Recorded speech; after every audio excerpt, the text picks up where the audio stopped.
like to start off by thanking our colleagues from other think tanks who've come in together to help launch what we hope will be an important global seminar. In particular, Global Solutions Initiative in Germany, which many of us know, and Dennis in particular, because he's the founder of the initiative. The My Data global community based out of Finland, but across Europe, in particular across Europe, but also North America.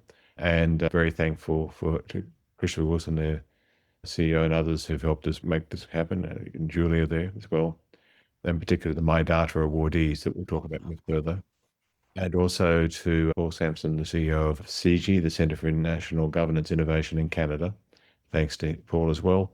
So we are all together coordinating to bring this seminar to you. And the seminar series is directed specifically to helping us look forward about what's the future of digital governance, and to look forward in such a way that has at the heart of it people, and a people-centered approach, not necessarily a corporate focus or a sort of microeconomic focus or a geopolitical focus per se, but more about a people focus, which is, of course, at the core of the global initiative of digital empowerment. The seminar series is going to be both a meeting of the researcher, the policy person, and also the practitioner.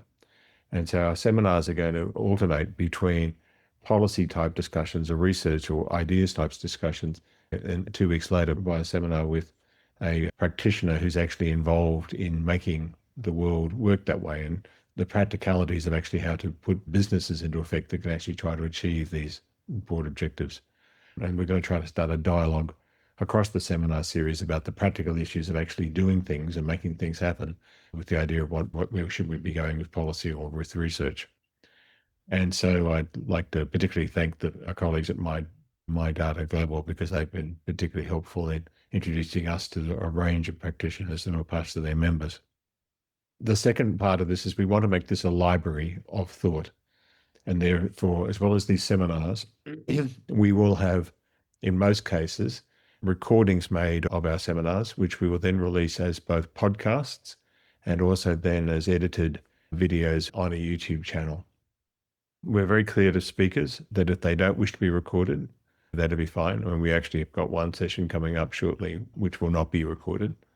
But the basic aim is to make this available not just through the seminars, but also more broadly. We're also trying to do it at the same time. So the time you're on now, hopefully will be the same time going forward. If there's an exception to that, it might be that there's a voice from the Western Pacific that we're trying to engage. And at the moment in Sydney, it's midnight. So it's a little hard to ask people here to do a seminar at midnight. So we've tried to do the seminar such that it's available throughout all the time zones through to the west coast of the United States or Canada. And therefore, we may have to change that if there's somebody from the Western Pacific who wishes to be engaged as a speaker. So that's the background behind the seminar series. And I'd like to thank everybody very much for their coming on and joining us. The agenda today is to talk about what we call digital rules, human values. And for myself and Dennis Noah to share with you a set of thinking that's been undertaken by the GIDE community for 4 or 5 years now and has evolved over time, about models for thinking about both how the digital markets work, the data markets work, and potential models for how to improve that. And we'll go through the detail. We're then being joined by 2 noted European Union-focused policy people, but lawyers in particular, Peter Alexiades and Paul Nemitz. And I will let both Peter and Paul introduce themselves when their sessions come on. So they will then critique the presentation, if you like. So I might now move on and we'll start the first stage, which is talking about GIDE and the presentation. Our focus is what we've called empowering digital citizens. And I think one of the key aspects of that is talking about how do you make humane markets work in driving innovation in the digital economy. So a lot of emphasis here is not just upon rights, but also about how do you drive innovation and utilize markets. Briefly, the GIDE is a nonpartisan international non-profit organization, and it's been founded to give people a voice and control over their data. It is a group of about 140 people around the world who've come and joined over time. Members is basically people who wish to be involved in discussion. The key thing about the group is that they are largely from all manner of backgrounds. And I can see a lot of you on the screens here, so you know each other, but people from backgrounds in research, people from backgrounds in running policy and chief of staff to mayors and potential presidents and others, We've got now ministers in parts of Africa who are members. But then we've got people who've run networks, people who've run online businesses, people who've been diplomats, people who've been experts in cybersecurity, etc. A lot of lawyers and others who are part of this initiative. And we've been helped in the past by people like the New Institute and the Global Solutions. We have been working on the ideas that we're about to share now for quite a period of time, and launched our first report on this in 2022. And in a period between 22 and 24, spent a lot of time in discussions, particularly in Brussels, about what this would mean in a European context. So with the DGs, Connect, Justice, Consumers, a lot of MEPs, government officials, etc. In June last year, we launched a sort of version 2 of the thinking, and we'll share some of that today, particularly in the context in Europe with the release of the new omnibus legislation coming out. And the new thinking in Europe, we've also been responding to that. We'll have research papers we can share with this community very shortly. Now pass to Dennis. Okay, I think the basic idea can be discussed very quickly, which is in normal economic markets, you have from consumers and you've got the suppliers supply services and the consumers pay for them. And that is the standard digital trade model that most people have in their minds. And that's above ground, like this tree, the part that you can see, the payment for the services and the services that are received. Similarly, the digital economy interacts with the rest of the economy, and there's also payment for products. The advertising industry is similar. There you've got people who recognize influencers, that is, people who recognize as advertisers, and they want to influence the service providers, and they pay in order to advertise, and they get a service in return. So that's also completely above ground.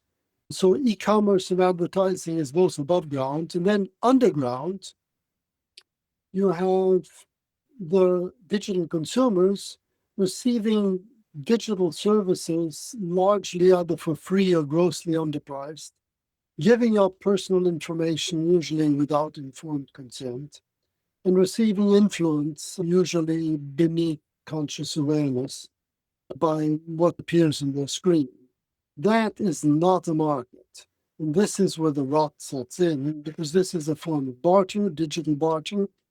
And I think what you need to have in the back of your mind is we had a system like this in labor markets. Under feudalism, you had indentured servitude, slavery, and so on. There, people received housing and protection for free, and often food. And in return, they gave up labor, and that was barter. When we moved from there to to labor markets where people could sell their labor services, that released a huge amount of economic activity. There's something similar that could happen here if this digital barter were to give way to standard economic markets. But let's move on to the next slide. There you see how this is financed. You have subversive influences that people don't know about, and they pay for information they receive. But that information was received without informed consent and usually not even within conscious awareness. And so you have three markets where people are paying, but one critical market will sell something that ought to be a market, it's digital barter.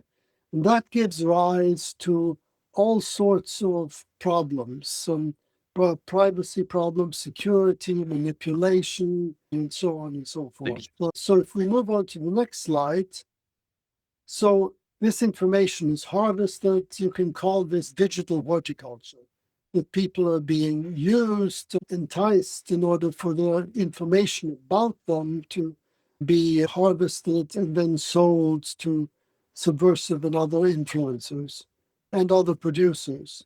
And so that basically subverts the entire market. And this we see as the central problem. So if you could turn this into a market with all the provisos that normal markets have, we have markets for all sorts of goods, also for public goods. And in these markets, there needs to be some equality of information and equality of market power.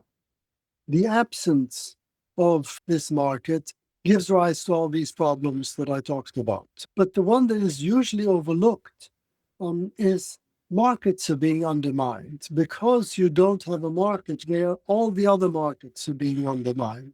In addition to the things that people always complain about, undermining democracies, social cohesion is undermined, exploits psychological weaknesses, creates huge inequities in the economic and political and social spheres and so on.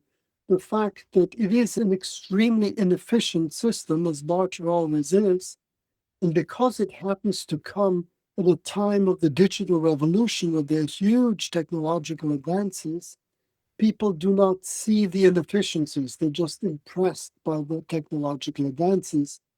And it's similar, I think, to the early industrial revolution, where we saw huge technological advances, steam engine, spinning jenny, etc. And that came with debtors' prisons and factories, child labor, and so on. And people thought that these governance frameworks were part and parcel of the technological change, but they're not. And something similar is going on here. So the current approach is to deal with all the symptoms, the problems of competition, privacy, hate speech, consumer rights, business practices, and to deal with each of them separately. And so that's looking at debtors' prisons and child labor and saying the children need to be treated more humanely, and prison people shouldn't go to prison for debts without recourse, and so on and so forth. And by looking at the symptoms, you don't achieve the result. The result that we want is empowering digital consumers to get control over their personal data within obviously standard legal constraints, and to use that control to sell their data where they wish to partake in markets, give the data away where they don't, or exchange it in kind, but at least have some parity with the digital service providers. And that can only be done through representatives. Thank you, Dennis. One of the things that I've always found resonates for me in this dialogue we've had as a community is, in part of my previous life, I was the senior official in Australia for all information economy issues and had to take things through cabinet and through parliament. And so the point that Dennis was just making about dealing with the symptoms and doing them through legislation, I know how hard it is to get something through parliament. I know how much work needs to be taken place. And so I don't think we're against at all the idea of the role of the state and the role for legislation and rules and rights applying to markets. That's what modern markets require. At the same time, having the polity, having the citizens expect that all these problems they see through the modern digital economy should be fixed by government and government alone, if that's their model, is basically a hiding to nothing, in the sense that it's such a drain upon the political process and a drain upon the constant catch-up. And you've even seen that again in Brussels. You've seen the sort of reaction a little bit about some of that now, talking about simplification, etc. So one of the key aspects of making things simpler at the national and international public policy side is, where can we rely on markets to achieve a lot of these objectives and address some of those concerns in a way that then there is a role for the state, but that role is clearer and somewhat simpler. And we've seen a lot of that in physical goods and physical markets. Why can't we see the same thing now in data markets? So some of the ways forward that we've thought this through are, first of all, you do have to ensure that citizens, or at least residents, can have control over their personal data and who has access to it. And why is that important? Because you can't have a market around data if people don't have some way of saying yes or no to access to it. And secondly, they need to have transparency where it's being used. Dennis talked earlier about just the vast amounts of data being harvested, and many of us know, but what many of us don't know is where that data ends up and where it gets shifted to and who else gets it and how it gets used. And there's not only lack of transparency what data gets harvested in the first interaction, there's no transparency at all what happens to the data over the lifetime. So that's the first point we say is very important. Secondly, citizens should have the ability to negotiate the terms under which that data gets used. They have the rights to do that in terms of how their labour gets used. They have the terms in terms of how their image gets used. a lot in simple terms often, but how do you do it in terms of the ability to negotiate the terms under which that data gets used? And to do that, you have to have some degree of responsibility on the consumer to ensure that what we call key personal data, the sort of data that would be involved in any initial contractual reaction, the sort of thing governments try to collect for various purposes, the things that get a business process started. So not so much the inferred data about people, but the accurate data, something that can be authenticated by a third party. Consumers really should have an obligation in there to make certain that data is authenticated and is accurate.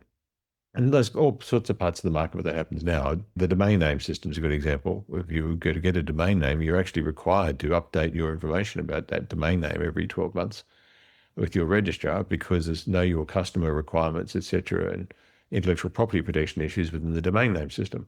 So that's a good example of where we have lots of examples in the market where people are required to keep data accurate.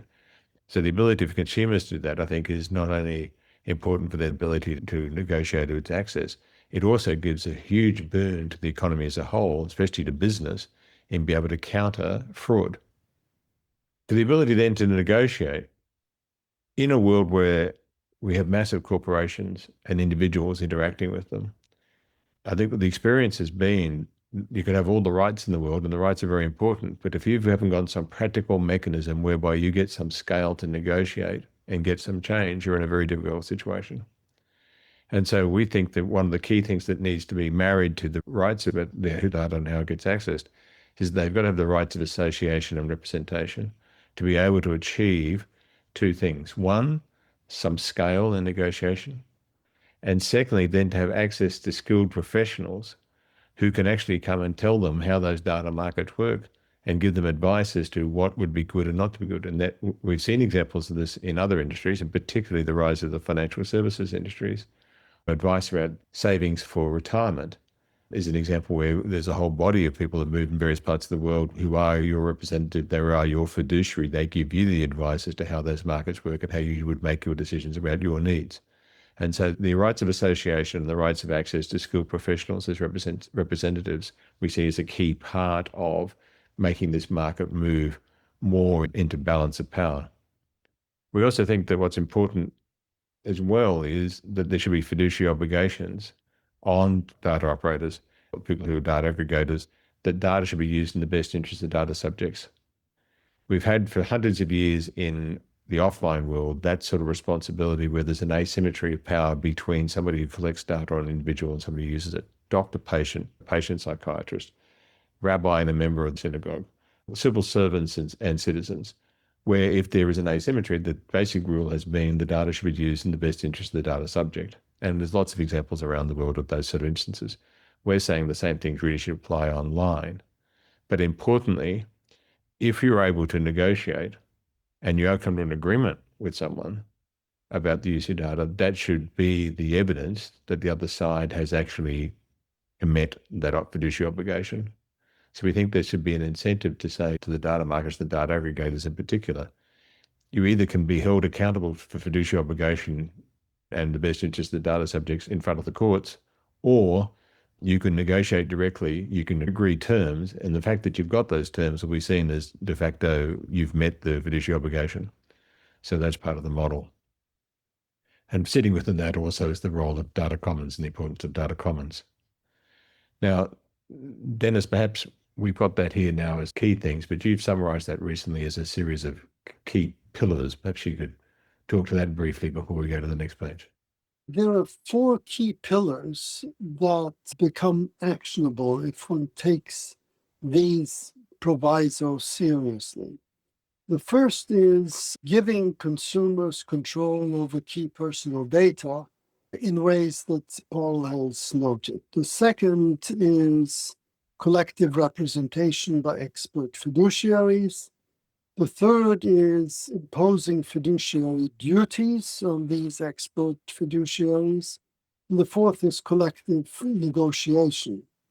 And that means it has a number of implications. First of all, there needs to be accreditation of the fiduciaries, so that works well. The key personal data needs to put in repositories, and those repositories need to be audited. the collective negotiation as evidence of compliance with these fiduciary duties, that needs to be a process that is transparent.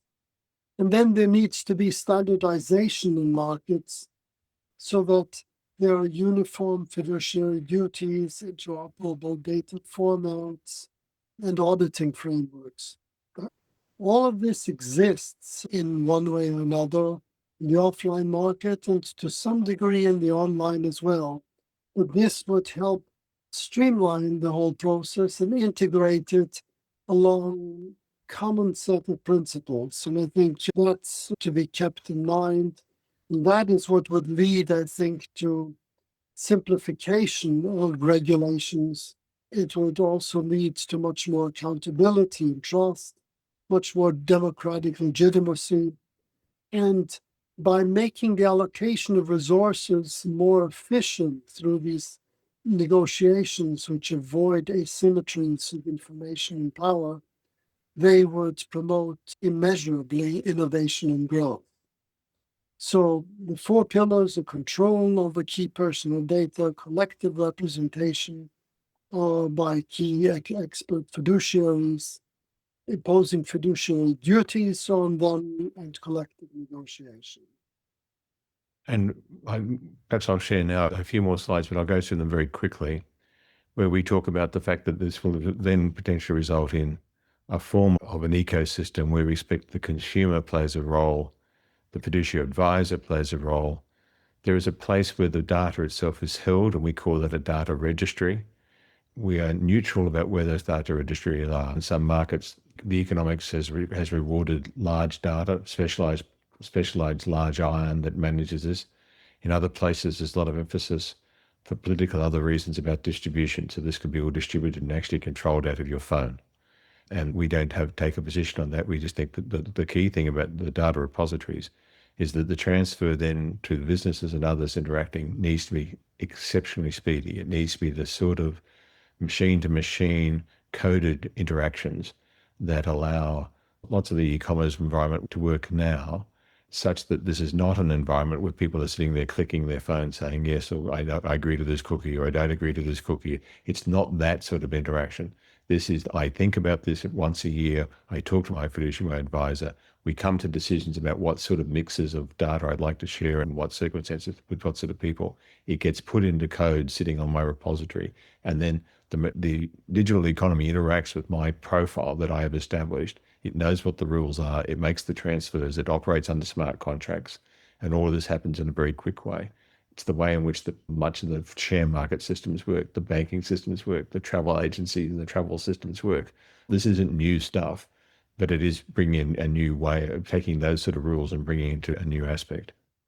And as I said here, there's multiple technologies exist to support these data flows, and we don't think policymakers need to decide it. In Europe, and it's just a small example, there are quite a number of players who are involved in this already. And so it's just pointing out that there is an activity here already in the European space. And indeed, we'll be hearing from one of these intermediaries, Fair is Fair, in our next seminar.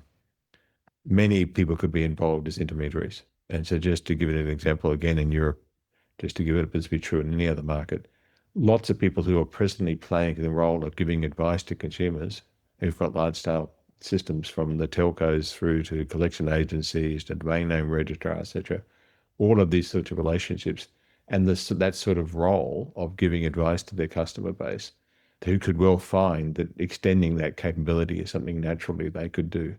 So this innovation of it, who could be involved, how it would work, who would find this attractive, we think there's many aspects here that would generate new business opportunities to really work towards this alignment of markets and incentives. You might say, what's the point of sharing information and data, and how does that work? To come to Dennis's point about you create new innovation and new growth when you have markets, look what's happening in the commercial environment now. In the commercial environment, in businesses, the impact of agentic AI, where businesses are taking their own data and using AI to find more ways of getting value out of that data, you can find indicators of where that value can be captured now and is being reckoned. One of the good cases, again, in Europe is the software company SAP, which has got a very extensive program on agentic AI in its business base. And if you were to look at its share price, it is a great indication. And you listen to the reports, their annual reports, the growth for SAP has all come from being able to bring this agentic AI down into its customer base and leverage the records they have. And so you can just see in the market value of one company in Europe, this is an indication of the value of data. And if this is the case for businesses, it could well be the case for individuals. But we've got no way of measuring it at the moment because we don't have a market. We've got a barter system. One of our members is an ethicist, Simon Longstaff, who makes an important point, I think. Looking forward, as the economic value of labour is reduced due to robotics, etc., there is going to be a shift to asserting equivalent economic value of personal information. Once personal rights associated with data shift from being privacy rights to economic rights, democratic governments will find it impossible to resist the pressure from their citizens to give legal effects to those rights. So we think a lot of what we're seeing, and people say, what does this mean about AI and robotics, etc.? At some macro level, it means consumers are going to be focusing more upon where's the value for them in such an automated environment. So we'll finish there now. We'll share some emails if people want to follow up on that. But let's now finish, and I'd like to move to Peter and then Paul to get their reactions and interactions. And I'll ask each of them to briefly introduce themselves when they speak. So perhaps Peter, starting with you. Thank you very much, Paul. I'm here in Lille at the moment. I'm a visiting scholar here and at Kiel Business School in Paris. I'm on the Center for European Regulation as one of the scholars there, and I'm a guest lecturer at King's College, where I've been a visiting professor for a while. I specialize in regulated industries and the impact of competition law and regulation. I find the GIDE proposal a very interesting one because it dovetails very neatly with a lot of what's happening in other areas in the digital space. Some of what's going on reminds me of the sort of origins of the difference that we use between intellectual property and industrial property. Today, we see them as exactly the same. They cover exactly the same subject matter and they give us exactly the same rights. But they were born of something different. In the French system, they came out of an emanation of the personality of the author, the way we look at data protection, for example. So it was a very personal right, whereas the Anglo-Saxon and German system saw it very much as a product of the Industrial Revolution, and there was value attached to the rights, which was economic in nature. Over the course of time, they've merged, and I think this is what's going to be happening with data as well. There's a deeply personal, private element to it, but as Paul and Dennis have displayed, from both an economic point of view and from a societal rights point of view, something is happening. Now, what I like about the proposal is that it actually fits very neatly into this overarching policy goal that the European Union has at the moment, self-styled as simplification.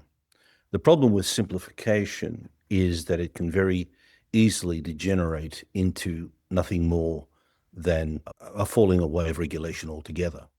That's not helpful, and the omnibus legislation, which was introduced earlier this week, tends to veer on the side of deregulation rather than simplification. I think what Dennis and Paul have taken us through is very much in the simplification mode. It tends to redress the fundamental problems that I find in digital markets, which is the asymmetry of power, the asymmetry of information, the asymmetry of access. And it basically allows individuals to aggregate their power over data through trusted intermediaries in the same way that those benefiting from digital marketplaces aggregate their data in order to exploit it. So this proposal tends to me to have a lot of merit. And I also see that in its essential elements, it has so many hallmarks which are born of the current legislative framework in Europe. So in effect, we wouldn't need to change that much at all. We can look at it as a short game, as a medium range game, and as a long game, depending on how much granularity you want in changes. But we can actually go a long way towards effecting change without doing that much to the existing system. What is different is the focal point of analysis.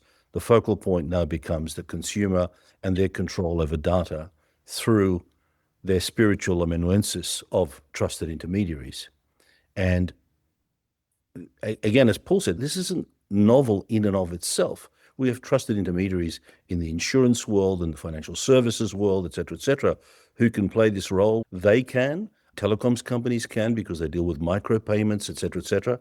But we are getting to a point where we need some form of monetization of the relationship and greater control by consumers. The greater control needs to come because the process of just saying, I consent, I don't consent, is death by consent, basically. And both the European Commission and the German Bundeskartellamt have ruled in antitrust cases not too long ago that they doubt how purposeful and meaningful consent is in many practical situations. I applaud it. I also think it'll help security. I also think it'll help Europe with its aims of having a digital stack and having greater European integrity over data and so forth, and will dovetail nicely with SMEs innovating in those gaps in the digital value chain where it is possible for smaller players to play and not need to take on the existing digital behemoths that we have come to know and love, shall we say, and without taking them on, but creating new business models. So I'll leave it at that for now and turn it over to Paul, and I might just jump in if something else needs to be said. Great. Paul. Yes, thank you very much. First of all, for the sharp analysis, Dennis, and then for the proposals, Paul. And of course, we have discussed them for long at the time when I was still the principal advisor in DG Justice on digital matters. Previously, I was the lead director on GDPR, data protection, privacy, and other digital files. And now I'm retired. I'm still teaching as a visiting professor at the College of Europe in Bruges, a postgrad seminar on AI and data protection law. And I live in Rome with my Italian wife. But today I'm joining you from Berlin, where we had 2 days ago the Digital Sovereignty Summit between France and Germany. And of course, around such a summit, you have a lot of events of academia, civil society, and also business. Let me say that your proposal is obviously based on an idea of a status of personal data where people have control over the data. And this is so far the case under European law. What is missing is your very genius idea of organizing fiduciaries which aggregate the power of the consumer and the citizen like it exists in other sectors. The proposals of the Commission to change GDPR undermine this assumption, because in a very important area, namely AI, the Commission now says this will be legitimate interest to use personal data for training of AI. So it's not the issue anymore whether people agree or not. The Commission seeks the legislator to open up this door. And your basic assumption that people can negotiate the terms which existed under the existing law is actually being undermined with this proposal. Also, the definition of what is personal data is suggested to be changed. So far, we had an objective determination of what is personal data, namely data which identifies a person or makes it possible to identify a person. And this definition basically meant that data is classified as personal data or not, and that's it. So very clear legal certainty in all respects relating to the data in question. There has been a judgment of the Court of Justice very recently, which related to a very honorable environment, namely the Single Resolution Board, which controls the wind-up of banks who cannot pay up anymore, who basically are bankrupt. And in this context, some comments on the winding up of a bank by informed people who were customers or had business relationships with this bank were given to a consultant, in that case Deloitte. And the Court of Justice said, for Deloitte, which did not receive the names of those who made the comments, these are not personal data, and it depends on the situation and intention of the one who gets data, whether data is classified as personal data or not.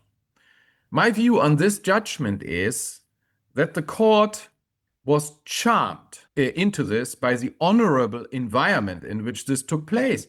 Of course, Deloitte will not use the comments which it got from its client, the Single Resolution Board, to afterwards profile and manipulate the individuals which made comments. This was a very serious business relationship. This was not about the private life of those who made comments. These were business relationships. And so they came to a judgment which is very specific to a very specific environment where really what is normally at stake when we talk about the problem of intransparency of data transactions, as Dennis has done so well, was really not an issue. Now the European Commission proposes to generalize this new view on what is personal data as a general rule for defining what is personal data in GDPR. The result of this will be dramatic. It means that the companies which, in contrast to Deloitte in this case, are out to target individuals in order to manipulate and control them for money as much as they can, and which have profiles of every citizen of thousands of parameters. They know everything about our private life, our political orientations, religious, sexual orientations, everything. They will be able to basically pass on these huge profiles to a third party, take out a few elements, pseudonymize the data, take out maybe the IP address and the name and the home address, and suddenly all of this data, all these huge personal profiles, are not anymore personal data. That means citizens lose all their rights, which constitutions, in Europe at least, and of course our Charter of Fundamental Rights, gives them. So what we're seeing now in Europe is a debate which is going really to the fundamentals in a much more dramatic way than you have outlined very calmly in your analysis. It's not only about barter and the fact that there is a market missing and therefore there is no price transparency, but it is whether in the future the total profiling of people, which of course becomes easier with AI, because AI is an instrument which allows to identify people even faster and even easier, but a fortiori also allows to be manipulated and targeted and controlled and fed also foreign propaganda and fake news and so on. AI actually increases the problematic situation which results from an intentional abuse of personal data in a dramatic way in a democracy. In this situation, the Commission opens up the regulation to a situation and basically a situation where profiling of people will become much easier, in particular when it is done with AI. And of course, AI is now the tool of choice for manipulating and using the information in the profile to mislead people. And we have just seen yesterday in the Financial Times, if I read it correctly, 1/3 of the profits of Facebook result from fraud in which AI plays a role. So this must be of great concern to advertisers, but a fortiori, it must be of great concern to people who care about the ability of all of us in democracy to still see the world in an unmanipulated way through social networks and through the sources of information, which we today all access in one way or the other in a way in which we can be identified. And therefore, we are potentially, in all situations when we enter the internet, a target of manipulation. I think your proposal of fiduciaries is a great alternative, because it would be those fiduciaries which hold the data, which would, if I understand you correctly, be obliged by law to represent the interests of the individuals. And therefore, they could not use these hugely sensitive data. And I'm not talking now in the legal term of sensitive data, but also if you don't collect the data which is sensitive under Article 9 of GDPR, health data, religious data, political data, and so on. You just leave all this out, collect all the other things. It's still, from a democratic point of view, extremely sensitive what can be collected in a profile. All of this would be in the hand of fiduciaries and has to be used in the interest of the individuals. That means a fortiori and a contrario that Google, Facebook, and the other players, but also other authorities of the state, could not hold such large personal profiles anymore. I think that would be a great step forward, because this profiling is completely out of control. And it is the greatest danger for democracy, because the profiles mean the powerful know everything about us, and the powerful are the private corporations of the data economy. They can use this with AI in an optimized way to manipulate us, and the state potentially can do the same. So I congratulate you to this idea, because it would remove this problem, which is a key problem for democracy, because democracies cannot exist if the powerful know everything about every single citizen. And therefore, what it comes down to is that it is very essential that in your model, these fiduciaries have a status which is alike to a central bank or other institutions, of which there are not many in democratic states, which have extreme legal security and independence, so that they can, as institutions, not be abused, neither in the interest of the government, nor in the interest of private corporations. I think that's the core demand on your model. And I think under this condition, this model would be a plus for the democratic control of what's happening to our personal data. It would empower individuals to make choices. We will have people who choose to sell their data for more money or less money, so there will be a market with price transparency, but also in terms of conditions.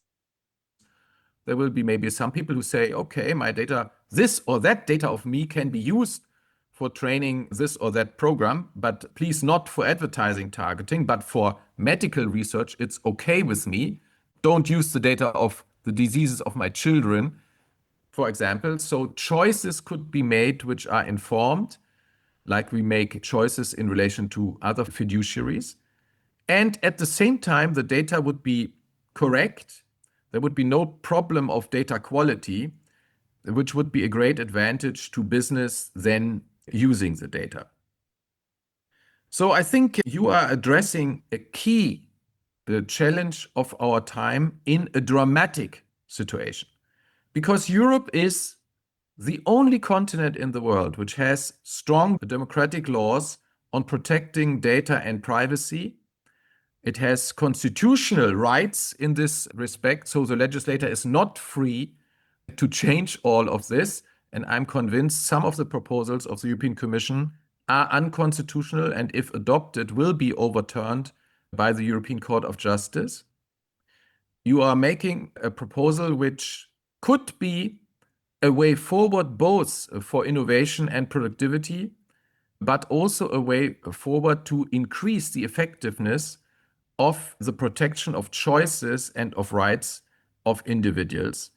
And this is the way we need to go in the times of AI if we want to maintain our democracies and individual liberty, and not in the opposite way, basically selling out, giving up the European leadership, which is a leadership in democracy, rule of law, and fundamental rights, to business models which are not only a problem for democracy, as I described, but which also have led to the biggest redistribution of wealth from the bottom of society to the top of the American stock exchange, which we have seen in a century. Let us not forget that the lack of enforcement of the protective rules in Europe and the absence of such rules all over the world have created oligopolies, which are today the richest and highest capitalized companies in the world. So we are facing here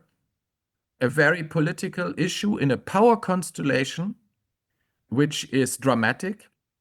And these proposals of the European Commission today, and that's why it's very timely that we start this discussion series today, are really going to the essence of whether in the future we still are able to maintain the functioning of democracy, the rule of law, and fundamental rights, and basically therefore democratic and individual sovereignty of free people, or we give our lives into the hands of the most powerful corporations which want, and it's very clear, which want to make the rules according to which we live themselves, not only the technological rules, but in the form of community rules, also basically do away with the law, with the democratic law.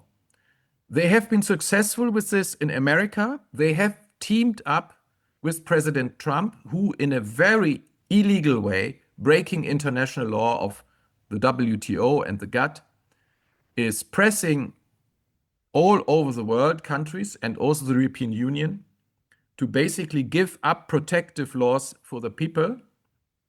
And so the choices which you are offering a way out from are really going to the essentials of our society. So thank you very much for your very well prepared proposals. I know we have discussed this already a few years ago, and I think you have made great progress in concretizing your proposals. And now I hope that both your analysis, your very sharp analysis on what's happening underground, the intransparent barter and its consequences, are heard by other academics and by policymakers. Thank you very much. Thank you, Paul, and thank you, Peter. That was very powerful. I might just make a very quick observation, and then we might move to questions and answers. And then, by all means, Peter and Paul, you should interact further with each other. And we've got time. If people need to leave, please do. But we don't need to turn off. We're running a little late, but that's fine. I think we can keep going now for questions. My quick observation, Peter, I was quite taken with your Franco-origin analysis and the German Anglo-Saxon analysis about that private rights versus commercial rights and how it came together. Because I'm listening to the same thing that Paul's saying about the crisis now around personal rights and discussion now in Europe. While I am very aware in a lot of my activities, especially around AI, that in the United States now, there is very extensive activity going on at the business level about business data that is not transparent because there's amazing amounts of litigation and quiet settlement deals being done, particularly by publishers. So that we hear of the New York Times, for instance, suing with this open lawsuit about this data. And you hear about people like News Corp doing a deal over how it's used the data. But I can share that I come across almost on a daily basis stories about deals being done quietly or settlements that are going on about how the data's been used. This massive scraping, taking, manipulating of data that AI is represented, where it's got a commercial interest in the United States, they are doing the pushback. But we're not hearing about it because it's all signed with NDAs at the end of the agreement. no, but not the individual. Meanwhile, the European attempt to protect the individual, because it is so public, is a different thing. So anyway, I just share that. It was echoes of what you'd said before, Peter, about the individual and the commercial starting to come together. I wonder if we can now move and see if there are questions from the participants. One observation from me was just to take up Dennis's point. I think it's going to be important to make sure that the fiduciary system works, that we have buy-in as to what qualities a fiduciary needs to have. And that's where Europe has a huge advantage, because it has a very sophisticated way of looking at standardization and certification and so forth. So I think we can quickly come to some modus operandi there. I'm going to have to use some Latin because I have to match Paul Nemitz a little bit there. He used a few Latinisms. So that's very important. And I think it's just as important that we have flexibility while we're talking about interoperability of data, while we're talking about customer capture and so forth. It's going to be very important, I believe, that if fiduciaries are not acting in the interests of consumers, there is some way to say you have now foregone your rights to act as a fiduciary, and we will now flip that information to someone else. And that's where the certification and the standardization process, I think, is going to be very important. But that means also, incidentally, that there has to be some financial benefit in being a fiduciary. Because you've got so many people that you have as clients, you can work on small amounts because you've got scale. But it does mean that it can be an interesting proposition, as opposed to the Digital Governance Act, which I think mistakenly thought that you could possibly have this sort of role, but you had to do it for free. And in an environment in which so much money is swirling around, where data is being misappropriated all the time for commercial purposes, it would, I think, is a little bit naive to think that we can't allow a fiduciary acting properly, who would be making money in any other context as a fiduciary, to do slightly beyond the realms of the Digital Governance Act as of today. If I may add to this, Paul, because you put personal data and IP rights, intellectual property rights, in one category. And I think your analysis there is very sharp, because that is exactly the business model of the digital giants.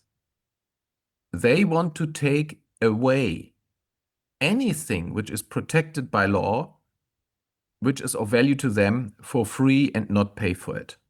They want to take the personal data of everybody, so exploit our lives, our behavior, but also our inner thinking and our silent dreams, which we reveal through questions and postings and our relationships, which are public on the social networks, and also all the genius of human creation, which traditionally is protected by intellectual property rights.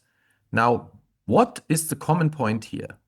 Both the protection of personal data and the protection of genius in the form of IP rights, which have property right status, are constitutional rights of people. These are promises, at least in Europe, which come from the highest level of the law. And let me continue a little bit in the direction of the fiduciary from there. For IP rights in Europe, we have a pretty good system of very strong fiduciaries. In Germany, and Dennis will know this, the GEMA for music rights, the authors, there are other collecting societies for authors' rights in terms of books. These are organizations which are actually non-profit, but they are huge. They have thousands of collaborators, and they are very effective in bringing in the money for the composers, for the musicians, and so on. And in fact, Paul, you mentioned the legal cases. The GEMA, which is the representative of musicians in Germany, just won a case against one of the big AI companies, and because they used illegally the song texts. And this will now lead to payment obligations for the song texts. The model which you're thinking of can in part be modeled on the collecting rights societies for IP rights, But of course, when it comes to personal data, we are talking about a much bigger scale of people concerned. It's everybody, every human being is concerned. It's like with our money. Everybody has a bank account, everybody has personal data, everybody is being profiled. And I would also say that the data is much more relevant for the non-economic issues, namely for politics and democracy, and also for foreign propaganda, fake news, for elections, and so on. So the hardening of the fiduciary will be key, and that's why I mentioned central bank and not the collecting societies. By the way, the collecting societies are associations. We all become members. I'm myself a member of the music. I've been a musician in the past, a music collecting society, but also authors collecting society. And it's a very democratic process in there to decisions about our rules. And I think in Germany, more or less, the people concerned are relatively happy with the collecting societies. But when we talk about personal data, it would be a very different machinery. It would go very deep into the field of democracy and fundamental rights. And so I think it needs much harder thinking of really how can we make sure that the huge power over people and the whole society, which would be in the hand of the fiduciary, is never, ever going to be used in a way which is not in line with the very strict law on the fiduciary which we would need to have. Yeah, I agree. And I'd like to come back to those points a bit later when we're closing, but let me move to Stuart, who's got his question. Oh, hello everyone. I'm Stuart Dresner, founder and chief executive of Privacy Laws and Business, the website privacylaws.com. I've listened with great interest and attention, and obviously a lot for this plan to work. A great deal hangs on the establishment of the independent fiduciaries. And so it occurs to me, what would stop any of the large social media companies setting up subsidiaries which they would consider to be an independent fiduciary? But to an external observer, many could well think that there is a conflict of interest there.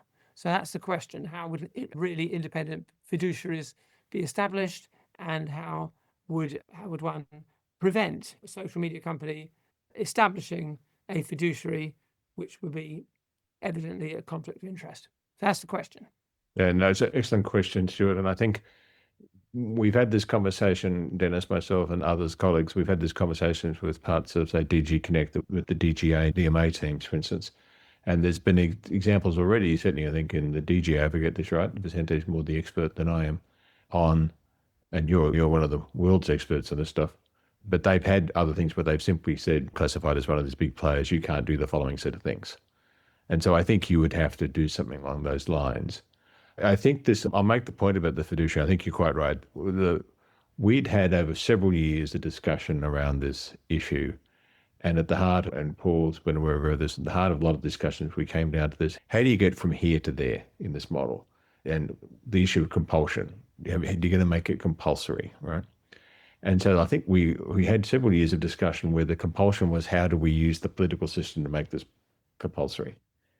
One of the things that's been a breakthrough has been to turn that on its head and to say, listen, if what you require, for all the reasons that Paul Nemeth's been saying, you actually need to put an obligation about the fiduciary responsibility, about the data being used in the best interest of data subjects, and you make that a universal requirement. So that's one form of fiduciary obligation. That there is this existing offline world requirement to do that you have to use data in the best interest of the data subject. Then, if you say, but if you want to show proof that you have passed that test by negotiating with the consumer, then it becomes instead of forcing people to have to negotiate with consumers, it actually is an attractive thing. It's not a carrot. So that they are better off going and negotiating with the consumers, who themselves are then represented by another form of fiduciary, which is an expert, but someone who has the same obligations that they must work in the best interest of that data subject.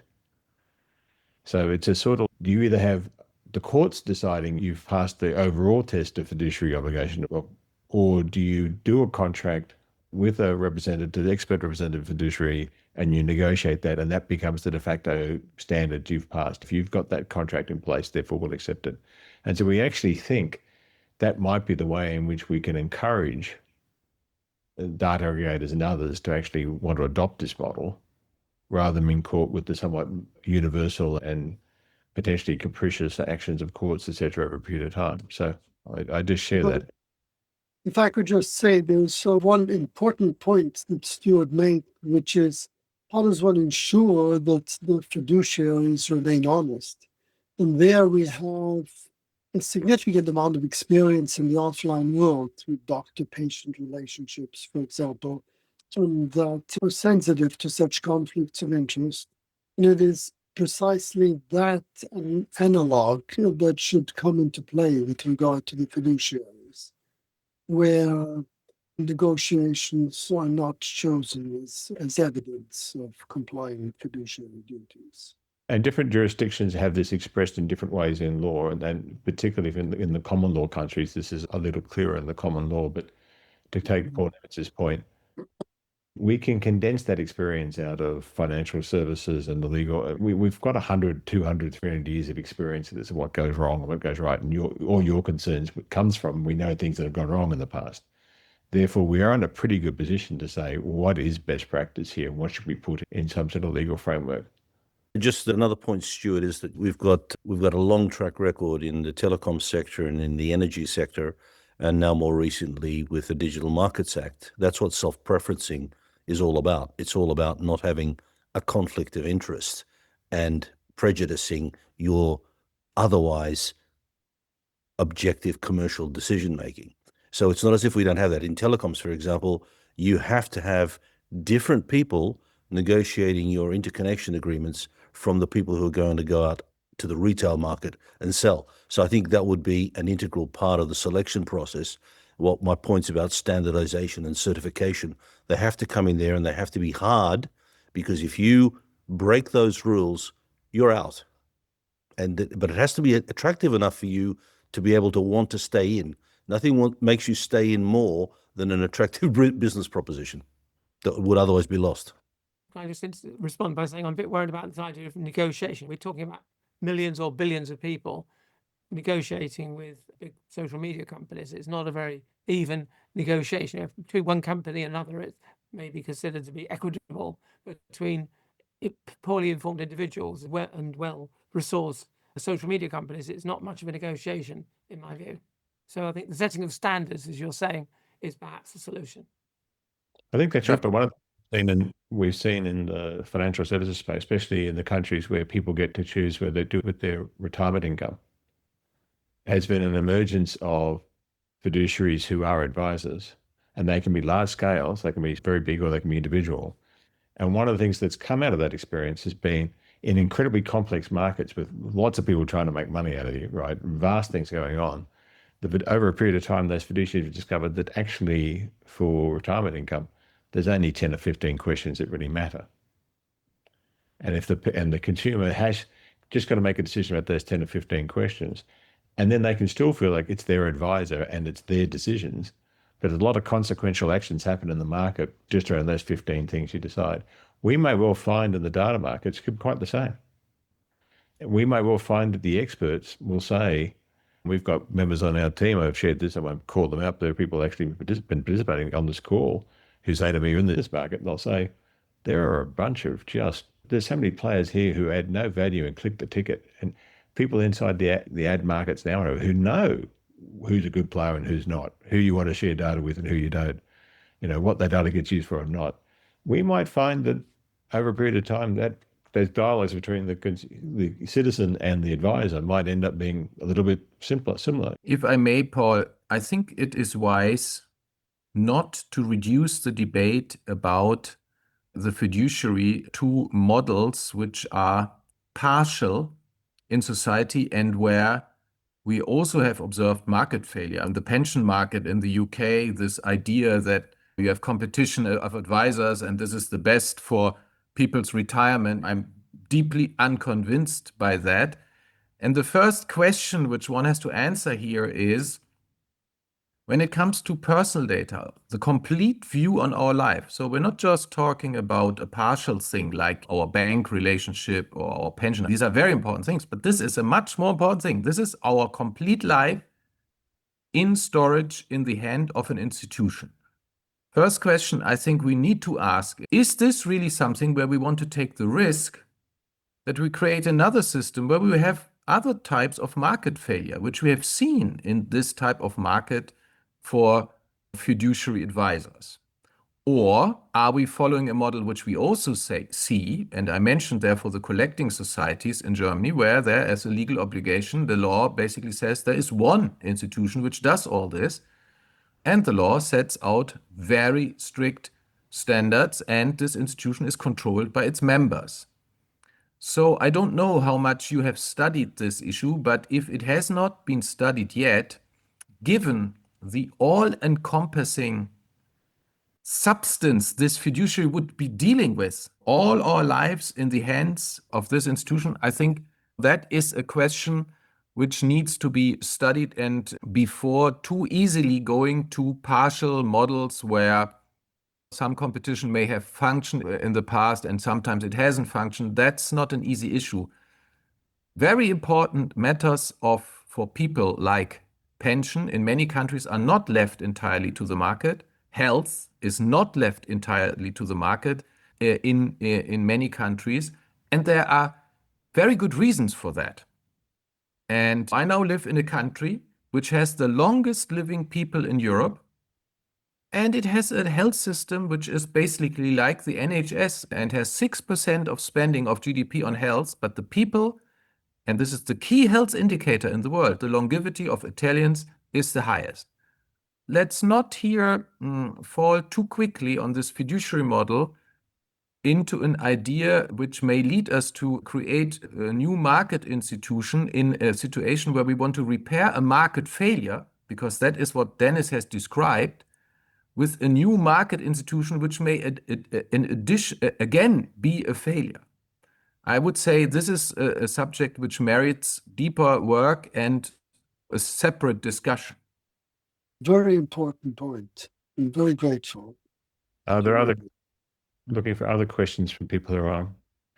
I'm just to play devil's advocate with Paul. I think one of the things we should also be very aware of in terms of trying to drive innovation in the economy is that what's happened with the present aggregation that you've talked about is that you've got a vast problem of barriers to entry around the huge the data lakes that have been accumulated by those players.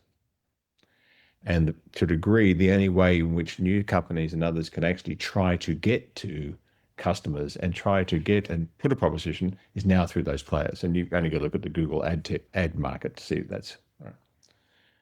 Where you have a range of fiduciaries or expert advisors who have a scale of 10 or 20, 30 members or whatever, and they can be a little bit like the associations, they could be ranges of things. And I'm now, and I've used this example before, I'm now a startup in France and I want to try to see whether my product's going to work. The one thing that VCs hate is the walking dead, right? They want to know whether the product's going to work or it's going to die.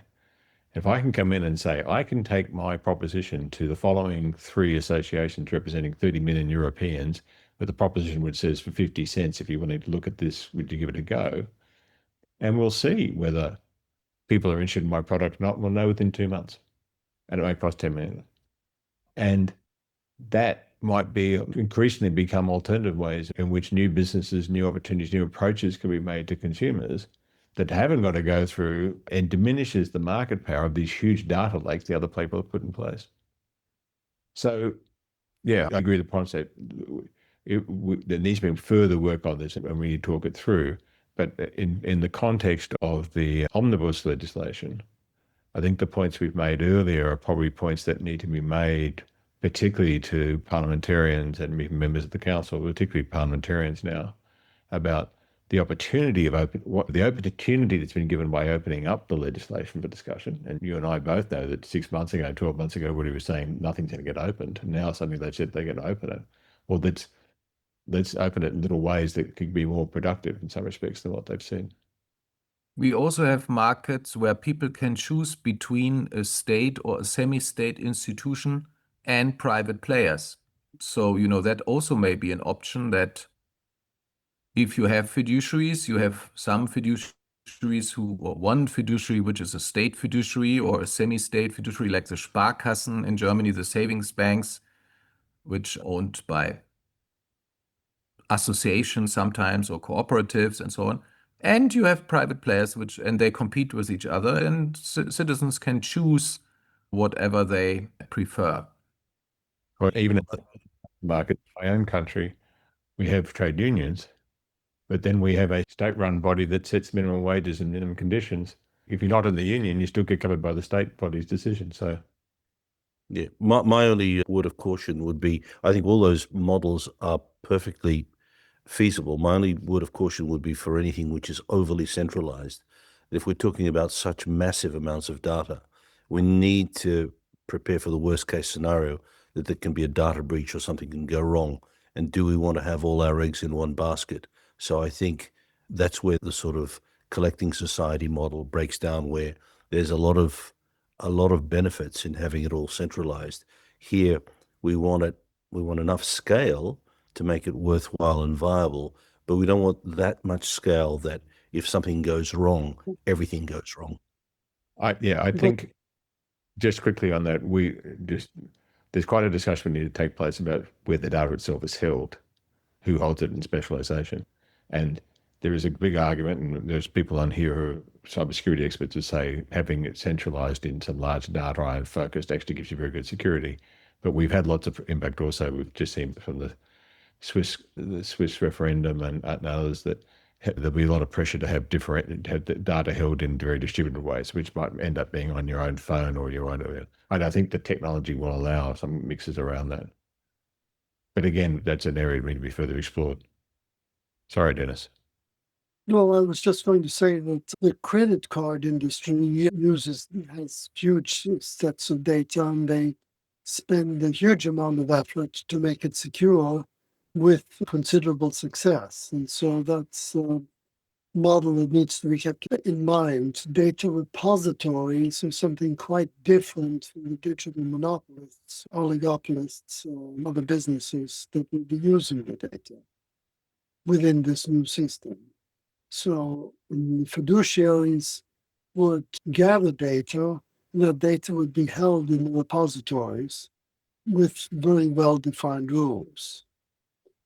So that's like a separate institution that needs to be considered under a separate set of rules that apply mainly with regard to the preservation of security of the data.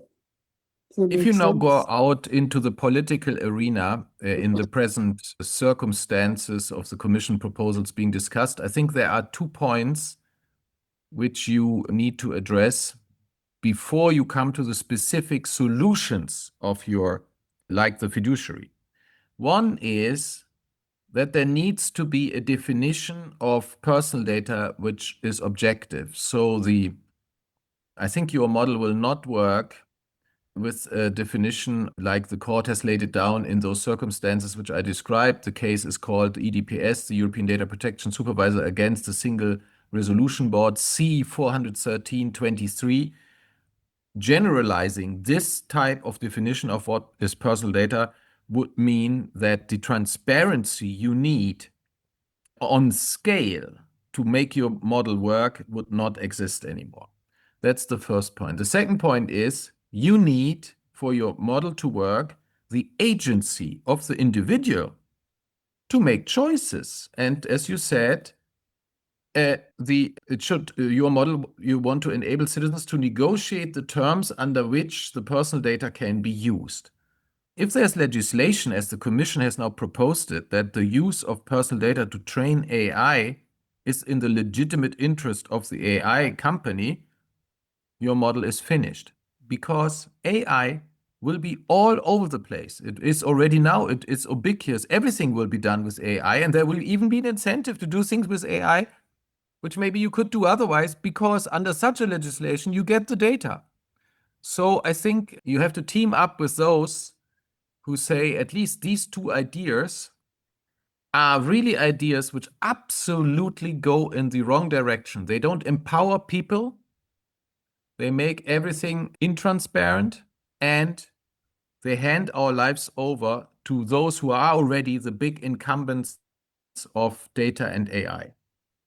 Thank you, Paul. And I'm sure there might be people have thoughts about and got more questions, but we're actually quite into our time now. So it might be a good time for us to bring this particular seminar to a close. I would like to, perhaps again, let me just share my screen to remind people that there are some emails if you're new to this, if you want to send either to Dennis or myself any questions or follow-up that you would like to do, or observations you would like to do, or willingness to be engaged further in this, please do.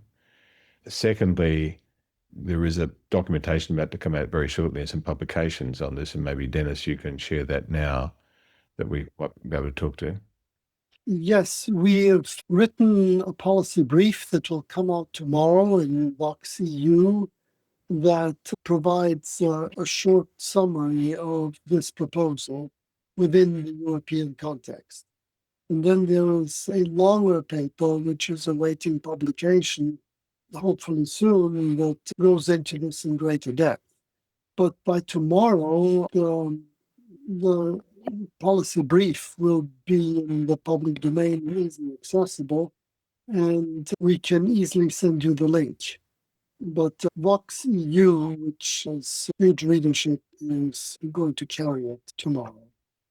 We are also going to host, potentially with another very well-known institution in Brussels, a seminar on, I think, January the 15th, directed towards MEPs and others. And if there are people who would like to attend that or be part of that, we very much would appreciate that.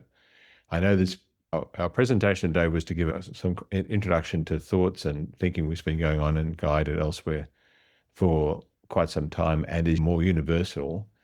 But because of the circumstances in Europe and particularly the omnibus legislation, we're not surprised to find the conversation today quite focused on Europe. But I think for those people who joined us from Latin America and people who joined us from India and others who are online, I think there's a lot of applicability to this sort of thinking, Canada and elsewhere. This applicability to this thinking outside the European context.